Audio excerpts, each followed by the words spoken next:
Bonjour et bienvenue au Verger la Cailleuse. Aujourd'hui je cherchais un prétexte pour vous emmener faire une petite balade dans notre bois et nous allons donc réaliser une cueillette de plantes sauvages. Alors vous avez par exemple ici sur un tout petit espace l'ortie, la consoude et le gaillet-gratron, trois des plantes que l'on va récolter. Avant de vous lancer dans une cueillette, je vous invite à vous former un minimum.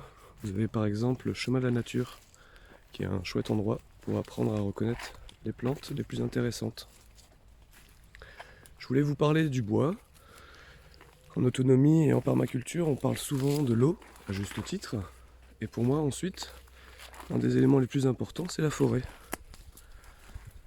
La forêt va vous apporter une multitude de bienfaits pour votre projet.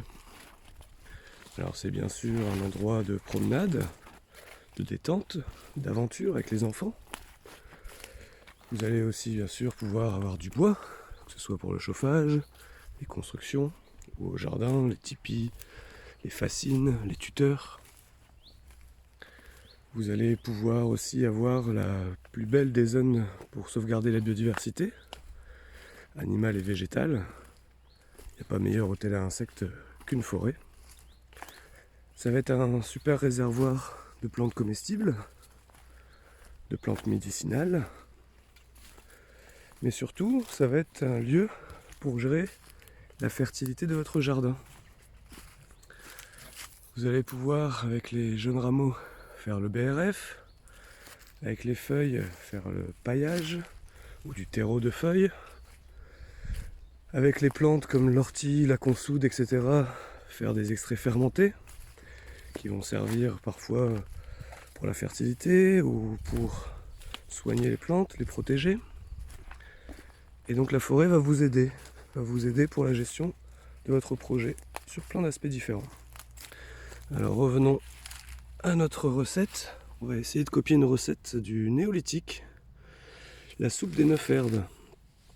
Alors, c'est principalement les 9 premières plantes comestibles qui poussent à la sortie de l'hiver. Là, je vous l'ai pris en fleurs pour que vous reconnaissiez un peu, ça c'est le lamier blanc. Mais sinon, il est conseillé de prendre les jeunes pousses, le vert tendre, moins amer et qui n'ont pas encore fleuri. Là, vous avez le lierre terrestre. On en parlait tout à l'heure, le gaillet-gratron. Ça, c'est la feuille de ficaire, petite fleur jaune.